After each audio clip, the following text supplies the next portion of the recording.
दोस्तों आज एक्सेल में हम बहुत कुछ सीखने वाले हैं। आज हम रिज़ल्ट शीट में मुकम्मल जो भी फार्मूला फंक्शन इस्तेमाल होंगे, मैंने ये रिज़ल्ट शीट पहले से ही बना रखी है। तो इसमें जितने भी फार्मूला और फंक्शन इस्तेमाल होंगे वो सीखेंगे। इससे बहुत ही उम्दा आप रिज़ल्ट शीट बना सकेंगे और इसको सीखने के बाद आपको आसानी से जो है वो रिज़ल्ट शीट में इस्तेमाल होने वाले फार्मूलाज और फंक्शंस को अच्छी तरह आप इस्तेमाल कर सकेंगे। तो आओ शुरू करते हैं। यहाँ पे ये मैंने टोटल पेपर्स का फार्मूला लगाना है कि टोटल पेपर कितने हैं, इनको काउंट करना है। तो इसमें मैं इक्वल साइन लगा के काउंट करता हूँ टोटल पेपर्स कितने हैं। तो काउंट फार्मूला से ये होगा कि अगर मैं यहाँ पे काउंट कर रहा हूँ तो ये सारी रेंज जो है मैंने सिलेक्ट कर ली।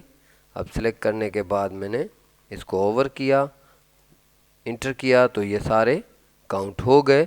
लेकिन ये काउंट हो गए। अब यहाँ पे देखो ये बता रहा है कि टोटल पेपर 4 हैं, यहाँ पे 4 बता रहा है 4 पेपर, लेकिन ये ऐसा नहीं है। पेपर टोटल 5 हैं। ये इसलिए रिज़ल्ट आया है कि यहाँ पे एक पेपर में एब्सेंट है और यहाँ पे भी एक पेपर में एब्सेंट है। तो इस मसले को हल करने के लिए हम फार्मूला काउंट की बजाय काउंट ए लगाएंगे। काउंट ए से जो है वो सारे काउंट करेगा जितने भी सेल हैं। अब यहाँ पे ये जैसे ही हमने ओवर किया, इंटर किया, तो अब देखें कहीं पे भी 4 का रिज़ल्ट नहीं है, सारे ही वो काउंट कर लिए। अगर यहाँ पे ये डिलीट करते हैं, कोई भी वैल्यू को हम डिलीट करते हैं, पेपर में कोई भी वैल्यू डिलीट करते हैं तो वो रिज़ल्ट चेंज होगा। काउंट ए फंक्शन जो है उसमें जो है कैलकुलेशन होती है जहाँ पे आपका वो सेल जहाँ पे टेक्स्ट दिया हुआ है वो भी काउंट कर लेता है। तो हमें भी इसी तरह का रिज़ल्ट चाहिए कि जहाँ पे टेक्स्ट या एब्सेंट वगैरह लिखा हुआ है तो वहाँ पे भी हमें रिज़ल्ट वो टोटल काउंट का ही आना चाहिए, क्योंकि हमें पेपर गिनने हैं। तो टोटल पेपर गिनने का तरीका बेहतरीन यही है कि काउंट ए को इस्तेमाल करें बजाय काउंट के। अब यहाँ पे आते हैं पास पेपर। अब पास पेपर में क्या होगा कि हमें वो पेपर सिर्फ देखने हैं जो पेपर बच्चा पास हुआ है। तो यहाँ पे हम काउंट इफ़ लगाएंगे। काउंट इफ़ में हम जो है कंडीशन सेट करते हैं काउंट इफ़, और उसके बाद वो जो भी रेंज है, रेंज देने के बाद अब पासिंग जो है मैक्सिमम जो पासिंग है वो है 33। तो यहाँ पे मैं कंडीशन सेट करता हूँ कॉमा लगा के कोटेशन के अंदर greater than or equal to 33। तो ये कंडीशन सेट कर दी हमने।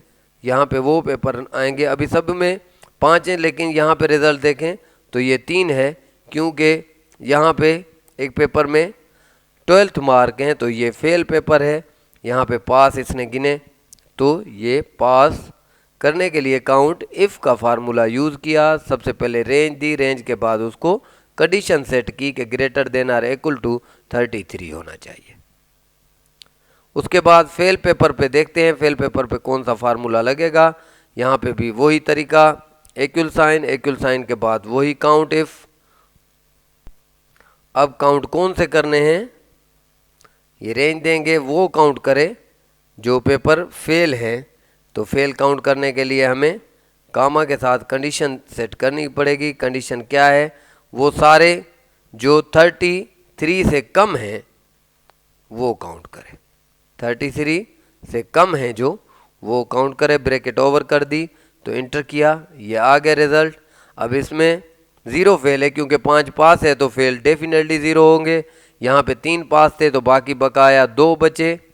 ये इसको दूसरे तरीके से भी हम इस्तेमाल कर सकते थे। यहाँ पे अगर मैं इसको सिंपल ये टोटल पेपर में से माइनस कर देता पास पेपर, तो बाकी वो आ जाते और रिज़ल्ट वही रहता। तो बेहतरीन तरीका तो वो काउंट इफ़ वाला है जो कंडीशन दे के हम सेट करते हैं। उसके बाद है टोटल मैक्सिमम मार्क। तो टोटल मैक्सिमम मार्क जो है वो सिंपल है। यहाँ पे हम फंक्शन यूज़ करेंगे काउंट ए का फंक्शन यूज़ करेंगे। काउंट ए में हम यहाँ पे ये सारी रेंज देंगे और फिर ब्रैकेट ओवर करेंगे, मल्टीप्लाई कर देंगे। मल्टीप्लाई कितने पेपर है टोटल, 100 से मल्टीप्लाई कर देंगे। हर पेपर की 100 मार्क्स हैं और टोटल पेपर जो है काउंट ए से हमने निकाल लिए, तो मल्टीप्लाई किया तो सब टोटल इसका आ गया। टोटल मैक्सिमम मार्क्स जो है 500 हैं। टोटल मिनिमम मार्क्स क्या हैं, वही तरीका काउंट ए फार्मूला यूज़ करेंगे और काउंट ए के साथ हम वो रेंज सिलेक्ट करेंगे।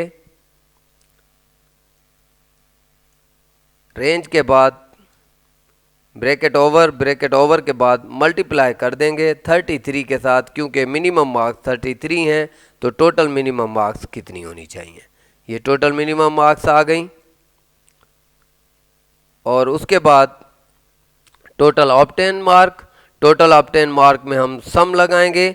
लेकिन यहाँ पे एक और भी मसला है, सम करने से वो पेपर भी सम हो जाएंगे, वो वैल्यूज़ भी सम हो जाएंगी जिसमें पेपर में बच्चा फेल है। तो हम कहते हैं कि कंडीशन के साथ हम सम इफ़ लगाएंगे।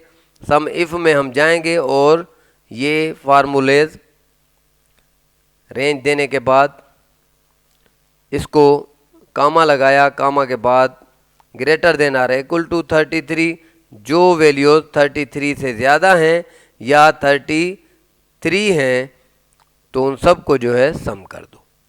इंटर किया ये फार्मूला, इसमें total obtain marks each student आ गई हैं।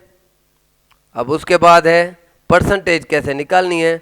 परसेंटेज निकालने का तरीका है, डिवाइड करेंगे ये वैल्यू जो है इसको मल्टीप्लाई बाय 100 और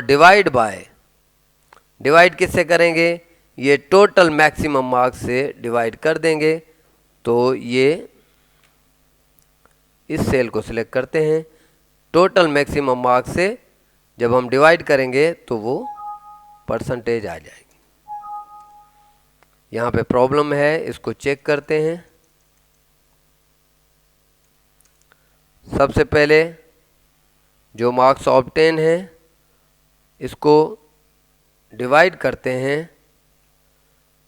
मार्क्स मैक्सिमम से और मल्टीप्लाई कर देते हैं 100 से, तो ये सबकी परसेंटेज आ गई।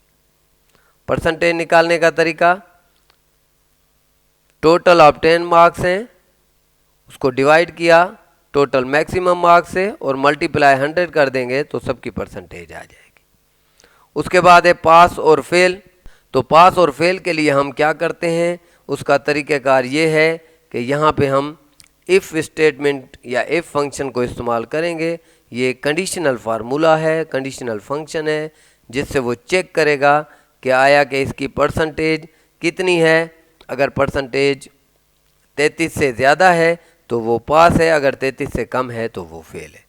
यहाँ पे परसेंटेज को सिलेक्ट किया, परसेंटेज के बाद हमने इसको greater than or equal to 33 किया, कामा पास कर दिया, पास कोटेशन में लिखना है और कामा फेल कर दिया तो फेल भी कोटेशन में लिख लें आप। इसी तरह ब्रैकेट ओवर करें तो ये पास और फेल का फंक्शन लग गया। जिसकी वैल्यूज़ 33 से कम है तो वो फेल है और जिसकी वैल्यूज़ 33 से ज़्यादा हैं तो वो पास। ग्रेड का फार्मूला भी इफ़ स्टेटमेंट से यूज़ करते हैं। इफ़ स्टेटमेंट और इफ़ के बाद हम देंगे परसेंटेज। अगर percentage greater than or equal to 90 है तो कामा ए ग्रेड है। अगर आपने अभी तक हमारा चैनल सब्सक्राइब नहीं किया तो फौरन सब्सक्राइब कीजिए, साथ ही बेल आइकॉन पर क्लिक करें ताकि मजीद आने वाली वीडियो चाहे वक्तन फवक्तन आपके लिए इस चैनल पर अपलोड करते हैं वो आपको वक्त पर मिलती रहें और आप उनसे मुस्तफीद होते रहें। कामा, फिर दोबारा इफ़ लगाएंगे, इफ़ के बाद फिर ब्रैकेट स्टार्ट करेंगे और वही सेल सिलेक्ट करेंगे। ये वही सेल सिलेक्ट किया और उसके बाद हमने greater than or equal to कर दिया। Greater than or equal to में हमने लिखा कि 75 है तो कामा बी ग्रेड है।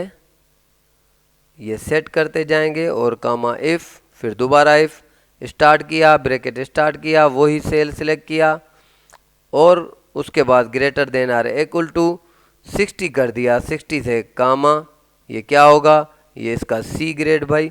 सी ग्रेड के बाद कामा, इफ़ लगाएंगे। इफ़ लगाने के बाद वही ब्रैकेट स्टार्ट और वही सेल सिलेक्ट किया। सिलेक्ट सेल करने के बाद greater than or equal to 50 कर देंगे, तो 50 में हमारा ये डी ग्रेड बनेगा।